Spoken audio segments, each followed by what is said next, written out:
Merci pour ta parole. Au commencement, elle était, elle est et elle demeure. Je prie que ta bonté, ta fidélité nous accompagne. Que ta miséricorde nous inonde en ce lieu maintenant. Au nom de Jésus qui est le Christ. Donne-moi 3 amen.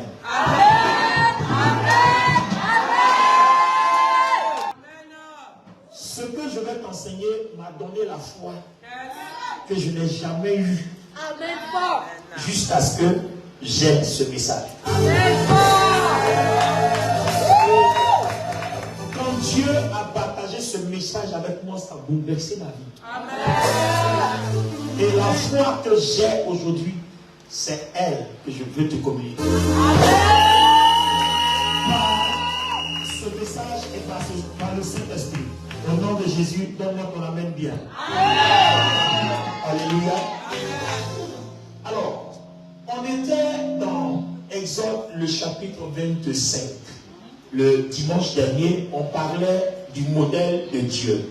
Acte 1. Aujourd'hui, c'est le modèle de Dieu, acte 2. Et l'acte 2 va éblouir ton esprit.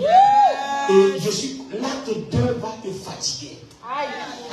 Dieu va te fatiguer avec l'acte 2 du modèle de Dieu. Donne-moi ton amen bien. Je dis, Dieu va te fatiguer avec l'acte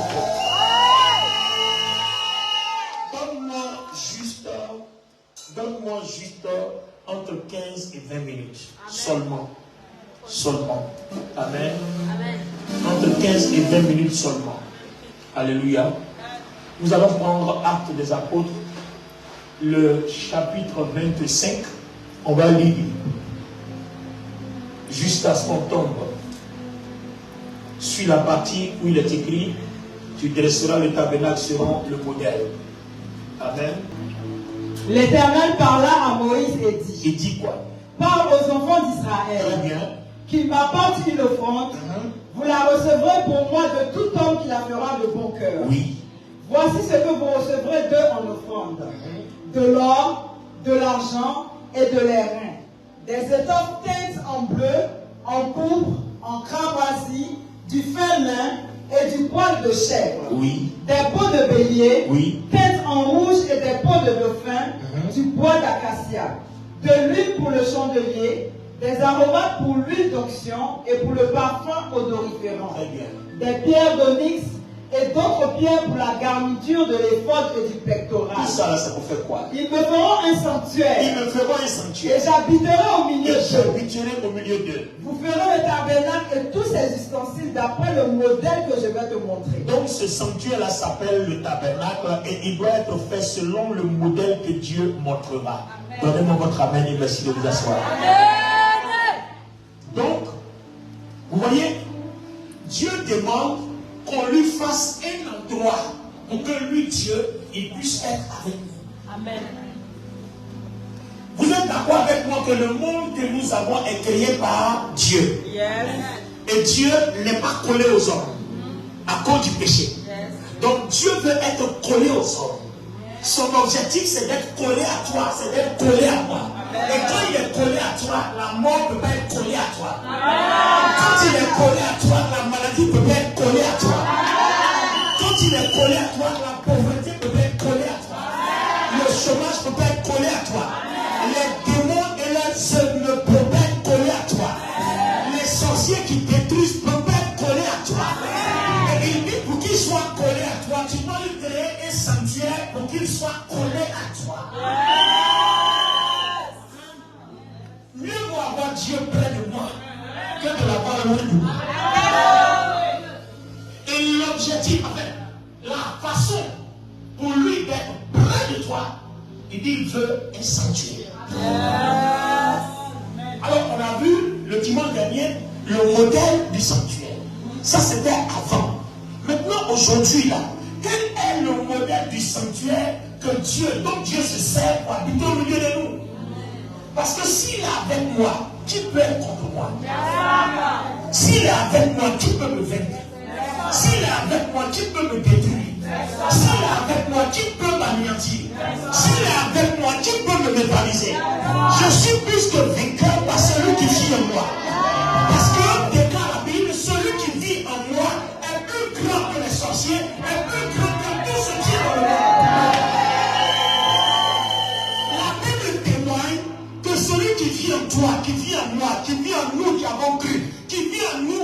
avec qui Dieu vit, celui qui vit en nous est plus grand que tout ce que le monde fait. Magicien, occultisme. Il n'y a pas une puissance qui est plus grande que celui qui vit en nous. Alors, je ferai un sanctuaire. Faites-moi un sanctuaire pour que j'habite au milieu de vous. Donc, ce sanctuaire-là était dressé au désert.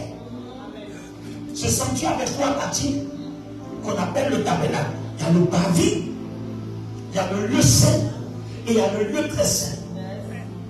Donc, quand ils ont traversé le désert, ils se sont installés à la terre promise, le temple que Salomon a bâti respectait ce sanctuaire. Il y avait un parvis, il y avait un lieu saint et il y avait un lieu très saint. Donc, vous voyez, ce modèle-là qu'on appelle tabernacle va prendre un autre nom qu'on appelle temple. Donc, dans le désert, on appelle tabernacle. Dans le lieu céleste, on appelle aussi tabernacle. Mais en Israël, quand il est bâti, Dieu dit faites-moi un temple, mais qui respecte le modèle de tabernacle. Et le temple qu'il va faire ne va pas être fait selon n'importe quel modèle, mais le modèle tracé ou bien exigé par Dieu. Mais là, jusqu'à ce niveau, on n'a rien dit d'extraordinaire. On n'a fait que répéter ce qu'on a dit dimanche dernier. Maintenant, je t'envoie dans l'extraordinaire.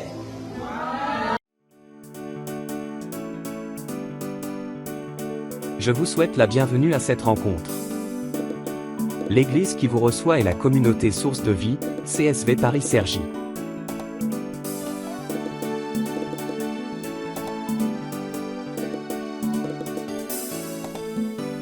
Je suis Dr Olivier Bonny, le pasteur principal. Très heureux d'être ici avec vous aujourd'hui.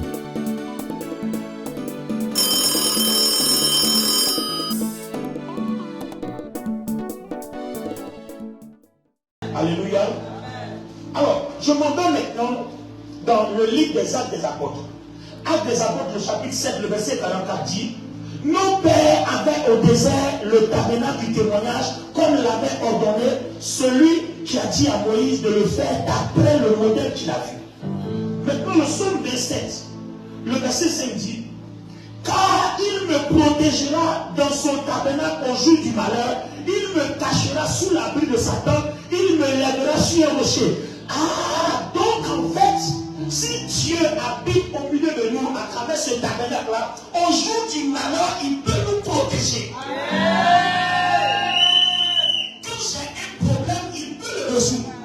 Donc l'intérêt d'avoir Dieu proche de nous, c'est que quand j'ai un problème, si je l'invoque, il peut le résoudre, il peut me secourir, il peut combattre pour moi, il peut combattre ma faveur, il peut me délivrer de tous les problèmes que créeront toute son adversité.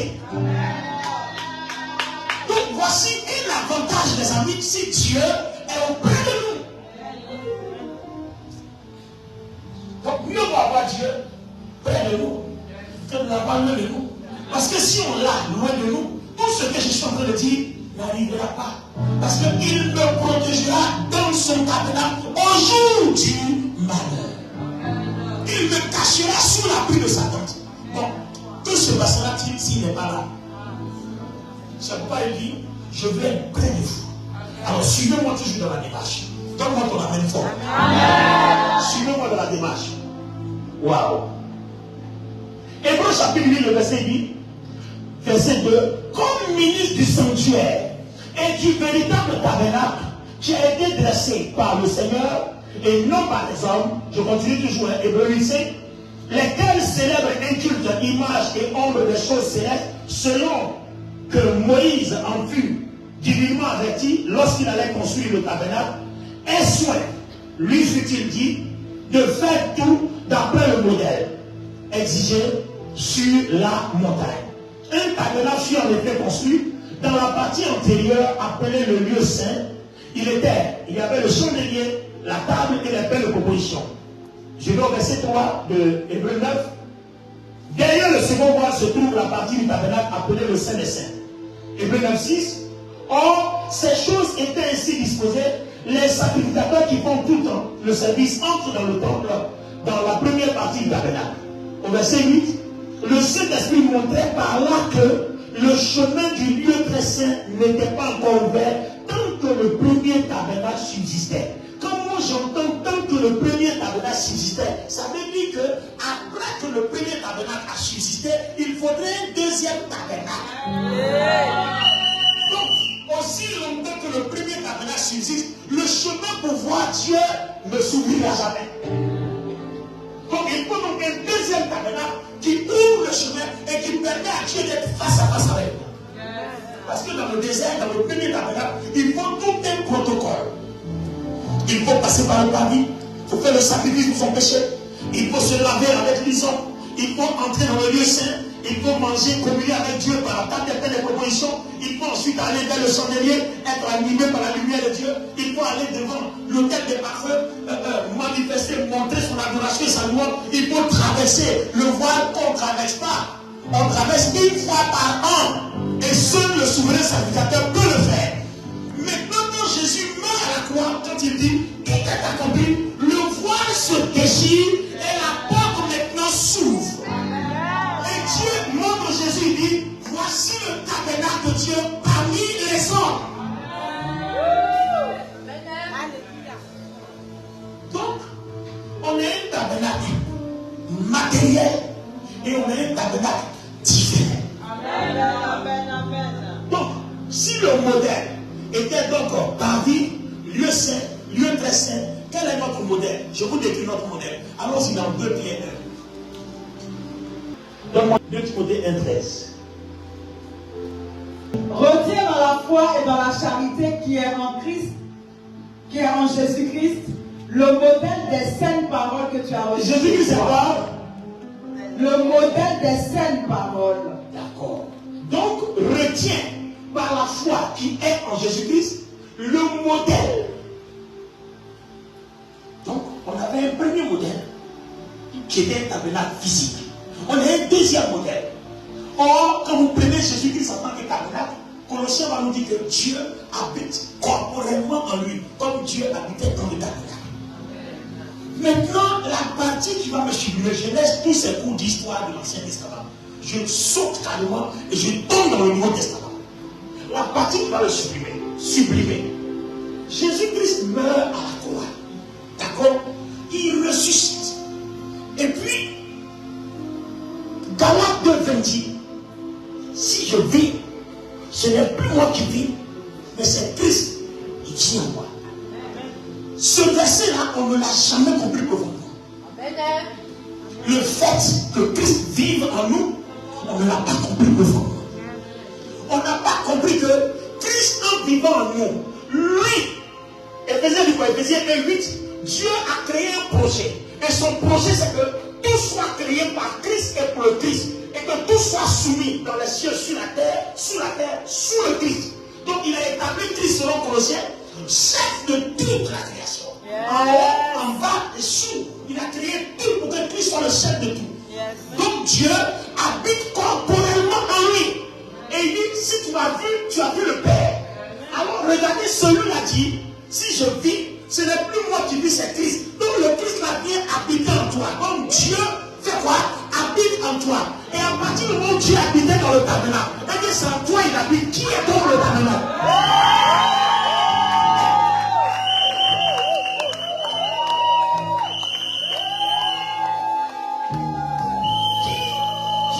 Qui est donc le tabernacle? Désormais, qui est donc le tabernacle sur la terre? Est-ce que le tabernacle c'est un temple? Mais qui est donc le tabernacle après la mort de Christ? Après la résurrection de Jésus? Qui est donc le tabernacle? Qui est donc le tabernacle? Si vous voulez, laissez-moi vous amener dans les Écritures. Dieu habite-t-il pas dans le tabernacle? Ok, si Dieu habite dans le tabernacle, je vais vous montrer maintenant où Dieu habite depuis que Christ est ressuscité. Il n'habite plus dans le sanctuaire, dans le temple, dans le lieu très saint, mais je vais te montrer où il habite. Allons-y, on est dans la parole, non? On est pas dans la Bible. Donc allons-y. 1 Corinthiens, le chapitre 1, le verset 16. Ne savez-vous pas que vous êtes le temple de Dieu et que l'Esprit de Dieu habite en vous?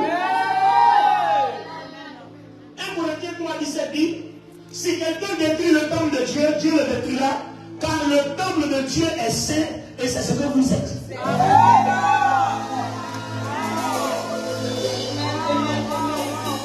Dans le tabernacle, Dieu n'habitait-il pas dans le Saint des Saints? Et on dit que depuis que le Christ est ressuscité, il a payé le prix à la croix, tu es saint. À cause de son sang, à cause de son sacrifice, tu es saint. Et Dieu habite en toi. Donc les amis, le tabernacle c'est qui?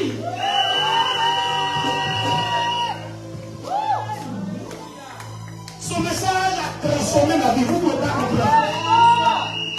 Vous ne pouvez pas comprendre pourquoi je prêche la Bible avec zèle, avec une telle conviction qu'on ne peut pas m'arracher. 1 Corinthiens 6, je commence par 16 d'abord. Quel rapport y a-t-il entre le temple de Dieu et les idoles?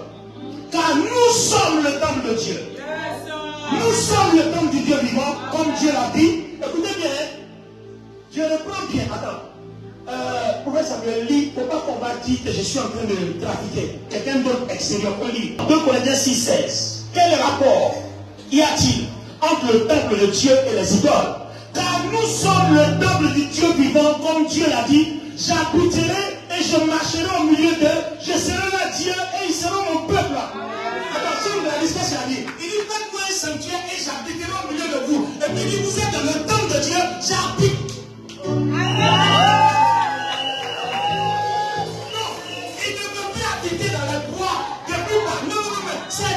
Qui est le sanctuaire? C'est toi qui veux habiter. C'est en toi qu'il veut habiter. Il veut habiter en toi. Il ne veut pas le bois d'acacia, il ne veut pas le bois de chèvre, il ne veut pas le bois de cabri. C'est en toi qu'il veut habiter. Tu es le sanctuaire, tu es ce tabernacle. Et Dieu peut habiter en toi, proche de toi, près de toi.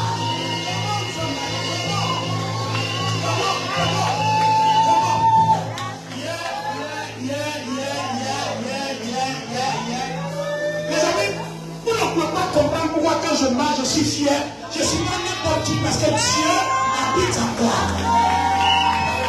Il habite en moi. Je ne crée rien, je n'ai peur de rien. Il habite en moi. Il habite en moi. Je suis son sanctuaire. Je suis son tabernacle depuis la mort de Christ. Depuis la résurrection de Christ, je suis son sanctuaire. Il habite en moi. On ne pourra rien me faire. Penser contre moi sera sans effet. Il m'a dit penser contre moi tombera. Parce que je suis le sanctuaire du Dieu vivant. Il habite en moi.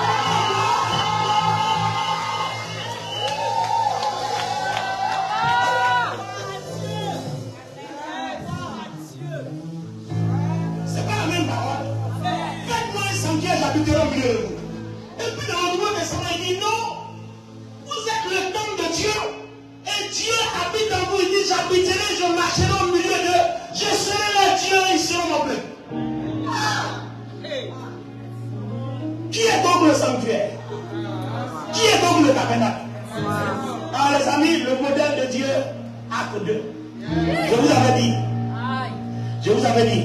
Le verset 19 va me parler encore. On est toujours maintenant dans 1 Corinthiens 6. On était dans 1 Corinthiens 6, 16. On est dans 1 Corinthiens 6, 19. Lis-nous 1 Corinthiens 6, 19. Comment? 1 Corinthiens 6, 19. Ne savez-vous pas que votre corps est le temple du Saint-Esprit qui est en vous, que vous avez reçu de Dieu et que vous ne vous appartenez point à vous-même? Donc, ne savez-vous pas que votre corps, donc ton corps, est devenu le Saint des Saints. Le lieu saint des lieux saints. Donc avant, il fallait traverser le pavé. Non, tout ça là, c'est fini. La mort de Christ a rendu tout simple. On dit maintenant ton corps est le Saint des Saints et Dieu habite ton corps. Donc, je te dis une chose. Si Dieu habite ton corps, on peut te faire quoi? Non, qui peut te faire quoi? Qui a courage pour te faire quoi? Même s'il a plus courageux, ou bien courageux, quel que soit le comprimé d'antibiotiques de courage qu'il a bu, il peut faire quoi contre toi?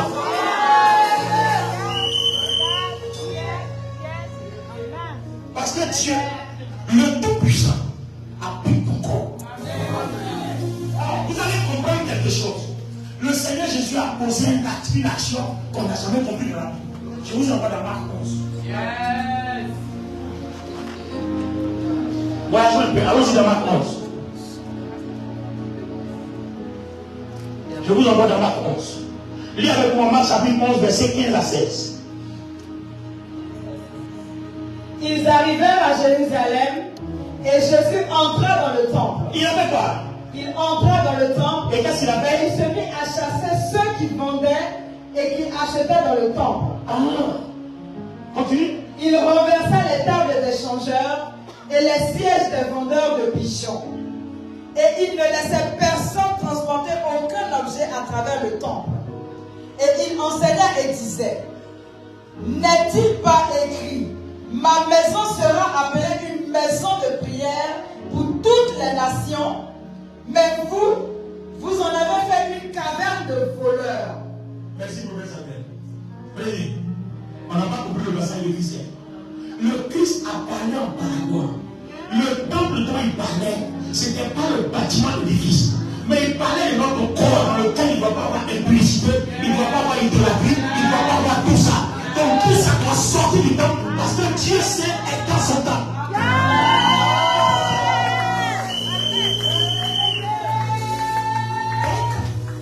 Tout ce qui est vendeur, trafic, tout ce qui est déshonorant, contre la sainteté de Dieu doit quitter le corps. Tous les trafics que Dieu, qui ne n'ont pas Dieu, qui sont contre la sainteté de Dieu, qui peuvent empêcher Dieu d'habiter dans ton corps, doivent quitter le corps. On n'a jamais compris cette parabole-là. On pensait qu'il parlait des pauvres gens qui se débrouillaient dans le temple pour avoir l'argent. Non, ce n'est pas de ça. Le Seigneur parle en parabole. Notre corps est le temple du Saint-Esprit. Donc tout trafic qui est contre la sainteté de Dieu ne peut pas cohabiter avec Dieu. Donc dehors.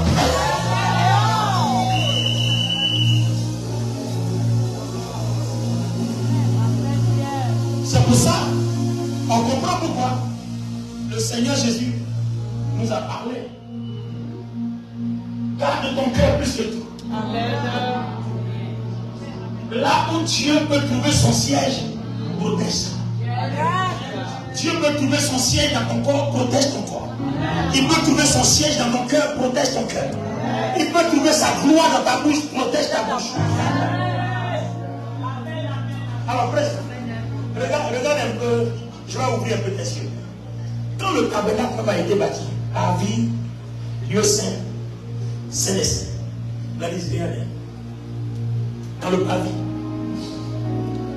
l'autel des reins, c'est là-bas qu'on sacrifiait. Avant l'autel, on a sacrifié où? À la croix. Donc l'autel des reins, c'est la croix. Voilà le parallèle, Christ. La cuve des reins, où il y avait l'hysope, Psaume 50e. Purifie-moi avec l'hysope. Aujourd'hui, on dit pas purifie-moi avec le sang du Christ. C'est le sang du Christ qui nous a purifiés. Donc, qu'est-ce qui se passe? Christ. On rentre dans le lieu saint. La table de pain de proposition, il dit, ceci est mon corps, prenez et mangez. C'est qui encore? Christ. Et Christ même dit, je suis le pain de vie qui nourrit votre âme.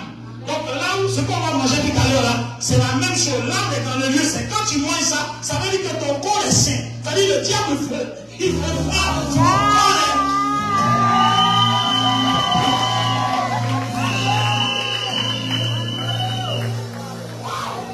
Parce que la communion se passe où? Dans le lieu saint. Donc, que le diable soit d'accord, qu'il ne soit pas d'accord, à partir du moment où tu es baptisé, dès que tu as mangé ce corps-là, ton corps devient saint. Peu importe ce que tu as fait, ton corps devient saint. C'est pour ça que quand tu n'es pas baptisé, tu es encore en danger. Il faut te baptiser le plus tôt possible. Amen. Alors, regardez bien. Quand on quitte là, on va devant le chandelier, la lumière. Je vous ai déjà parlé de la lumière, le Saint-Esprit. Et puis maintenant, on se présente devant l'autel des parfums, là où nous montre notre adoration et notre louange. Tout à l'heure, avant que j'arrive ici, ce que vous avez adoré, vous avez loué. Mais vous pensez que si tu n'as pas communié avec Dieu, tu peux rentrer dans son temple, adorer, louer. Ça ne sera même pas agréable à lui. Amen. Maintenant, quand vous traversez, plus qu'après sa mort, quand il a dit tout est accompli, le voile fut déchiré. Quand il rentre, tu te retrouves maintenant devant l'arche de l'Alliance. C'est là que Dieu est assis devant, sur le trône de grâce et de miséricorde. Le Saint des Saints. Et puis si tu as imaginé, c'est ce Saint-là, là où il est assis dans un endroit où n'importe quoi ne peut pas entrer. Et puis dit ton corps là, c'est ce que la mort de Christ a fait. C'est comme ça. Quand Christ est mort, ton corps, c'est comme ça que c'est devenu. Quand tu manges le corps de Christ, quand tu as la foi en Jésus-Christ, quand tu donnes ta vie à Jésus, c'est comme ça que tu deviens saint. Dieu a la possibilité, dans toute sa gloire, de venir s'asseoir en toi.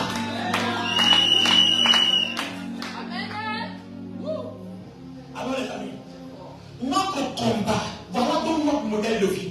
Donc notre modèle de vie exige quoi? Se battre pour que tous les trafics diaboliques, démoniaques, sataniques, occultes ne trouvent même pas une empreinte dans notre corps. Chassons-les. C'est de ça que le Seigneur parle dans Marc 11. Mais on n'avait pas compris. On a pensé que c'était les vendeurs de pigeons. Non. Ce qui est dans ton corps qui va contre la sainteté de Dieu, c'est un vendeur de pigeons. C'est ce que ça veut dire. Amen. Voilà, les gens qui font les monnaies d'échange. Ce qui peut entrer dans ton corps qui va contre la volonté de Dieu, c'est ça qui est monnaie d'échange. C'est ce que Dieu veut qu'on chasse. Et Jésus a chassé ça. C'était une parabole. Alors les amis, le modèle de vie chrétienne demande quoi? De garder ton corps pur, de garder ton cœur pur, de garder ta bouche pure et de garder ton âme pure. Parce que regardez bien, dans ton corps, au parvis, on a fait le sacrifice, non? Qu'est-ce qu'on a crucifié? C'est pas la chair. Donc l'homme est fait de quoi? Corps. Bien. Quand on rentre dans le sentier, on mange quoi? Le pain. Le pain de vie nourrit quoi? Notre âme. L'homme est fait de quoi? Âme. Et quand on rentre dans le Saint des Saints, on est en contact avec qui? Le Saint des Saints. Notre corps est fait de quoi? Esprit. Voilà pourquoi Dieu a créé corps, âme et esprit. Alors,